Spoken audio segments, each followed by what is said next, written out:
Guys, pagdating nyo daw ba dito is may trabaho na kaagad kayo? 'To, pag-usapan natin 'yan 'no.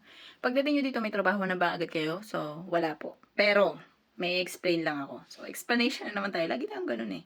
Kasi 'pag in-explain ko sa inyo 'to, mas maiintindihan niyo. Kaya pasensya na kayo 'pag lagi ako nag-e-explain sa inyo. Pero ganito 'yan.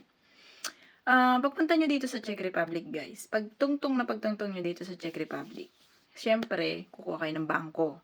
So mga 1 day siguro, pahinga kayo ngayong araw na 'to, dumating kayo kinabukasan, pupunta kayo ng bangko, kukuha kayo ng bangko, gano'n. Ito naman ay assisto ng inyong agency. Susunod kailangan nyo punta sa Ministry of Interior ng Czech Republic para doon sa inyong visa nga sa TRC nyo. So, pag ba ikaw ay nagdating na dito sa Czech Republic, kinabukasan ba is may work ka? So, ito ang sagot ko ay depende. Kasi may mga company na hanggat wala kang TRC, hindi ka pwedeng magtrabaho. Pero may mga company na basta on process na ang TRC mo, pwede ka magtrabaho. So, kapag dumating kayo dito sa Czech Republic, possible, basta nakapag-biometric na kayo sa ministry. Kung ngayong araw na to, anong araw kunyari ngayon, Monday kayo dumating, no? Pagdating ng Tuesday, nagpunta kayo ng biometric. Pagdating ng Wednesday, on process na siya, Wednesday pwede na kayong magtrabaho. Kung gugustuhin ng inyong company. Employer ang magsasabi niyan sa inyo. Pero, may mga cases dito na inaabot ng 2 weeks ang paghihintay kasi hinihintay pa nila na lumabas yung TRC nila or hinihintay pa nila na mag-approve yung TRC nila bago sila papasukin sa work.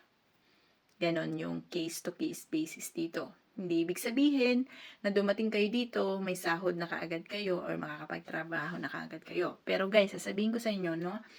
Bigyan natin ng example. Dumating kayo ng April 1. Kunyari lang, April 1, no? April 1, 2026, dumating kayo.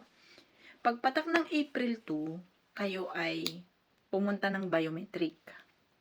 Pagpatak ng April 3, kayo ay nag-work. So, from April 3, kunyari, ang cut-off ng inyong company is from 1 to 31. Kasi alam niyo naman ang cut-off, di ba?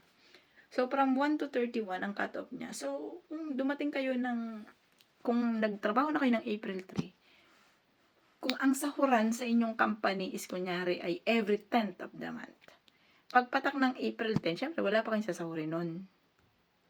Wala pa kasi yung cut-off nga nyo ay 1 to 31. So, ibig sabihin, from April 3 hanggang April 30 na ipapasok mo, sasahurin mo siya ng May. Kaya lagi kong sinasabi sa inyo guys, pagdating nyo dito, hindi ibig sabihin na may trabaho na kayo, may pera na din kayo. Magraran pa yan, isang buwan pa yan na tatalon. Anong ibig sabihin nun? Ibig sabihin nun, magdidepende yan sa cut-off. Mag-example ulit ako, no? Pumasok ako, dumating ako ng Czech Republic ng April 1. Sample to. April 2, nag-biometric kami. Pumunta kami kunyari sa Ministry of Interior. April 3, nagpasok na kami sa company. So, pagpasok nyo kasi sa company, automatic yun, pay na yun. So, may bayad yun. Sasama na yun sa salary nyo. Pagpatak ng April 4, dire-diretso na ako nun, hanggang April 30, may trabaho ako. Pero wala akong sahod pa nun. Pagpatak ng May, syempre, dire-diretso pa rin ang pasok ko nun. Pero, malay nyo, ang sahuran nyo is May 5 or May 10. So, pagdating ng May 5 or May 10, may sasahurin ka from April 3 na ipinasok mo hanggang April 30, kung ilang araw yung ipinasok mo ng mga panahon na yon. So, hindi ko ina-advise guys na magdala kayo ng nasa $200 lang. So, magkano ang $200? I think nasa 11 to 12,000 pesos. Hindi ko ina-advise yun. Bakit? $200 po ang dala kong pera nung pumunta ako dito. Pero kinulang pa rin ako. Kasi, from the start, magsisimula ka. Lahat bibilhin mo. Condiments man yan, mga pang winter jacket mo, bumili ka na lang sa ukay-ukay, meron dito. Huwag nang galing dyan sa atin sa Pilipinas. So, lahat po yan is bibilhin mo. Lalo na kapag winter ka dumating. So, mas marami kang bibilhin. Kasi nga may winter jacket ka pang bibilhin nun. May gloves ka pang bibilhin nun. May bonnet pa kung ikilamigin kagaya ko. Lahat yun, mag-i-start ka from the start. So, hindi ko na-advise ang $200. Kulang po yan kung kayo ay startup. So, siguro mga $300 to $400. So, kasya na po yan. Pero, sa mga family ng ating mga OFW, Huwag kayong umasa na pagdating ng OFW dito, the other month or sa susunod na buwan is makakapagpadala na kagad sila. Hindi po yun ganon. Kasi kapag sumahod sila, may babayaran na kaagad sila, especially kapag may bayad sila sa accommodation. So, thankfully na lang tayo kapag walang bayad ang accommodation kasi buo mong makukuha yung una mong sahod. Kung ilan yung pinasok mo, kung sasahod ka ng 10,000 crowns, 15,000, 20,000, or 25,000 crowns, buo mo siyang makukuha. Pero, kakain ka lang dito, tsaka yung transpo mo, tsaka yung data mo. Yun lang iintindihin mo, wala kang accommodation. Pero, paano naman yung mga OFW natin na nandito na magbabayad din sila ng accommodation? So, ayan yung nangyari sa akin nung dumating ako dito. May bayad din kami ng accommodation. Ang accommodation dito ay may 1 month advance at saka 1 month deposit.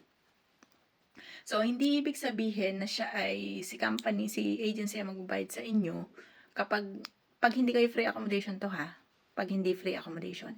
May 1 month advance kayo at deposit pero kailangan nyo pa rin yung bayaran sa agency kahit sila muna ang magbabayad para sa inyo. Kasi nga, pagdating nyo dito, halimbawa dumating kayo ng kalaghat kunyari, April 15 kayo dumating. So, yung buong April may bayad yun. Hindi yun yung April 15 lang ang babayaran mo. So, buong April may bayad yun. Kasi from April 15, tumira ka na. Pero ang counted nun, yung pang whole month. Ganun po yun. So, kung ang bayad mo sa bahay is 6,000 crowns, ngayong April, hindi ka pa nag-i-start magtrabaho, magbabayad ka na ng 6,000 crowns. Sino magbabayad nun? Si agency mo muna. Pero, pag sumahod ka, kakaltasan ka na. Ititingi-tingi yun, pero kaltas na yun. Yun ang kagandahan kapag kayo ay free accommodation. Bakit?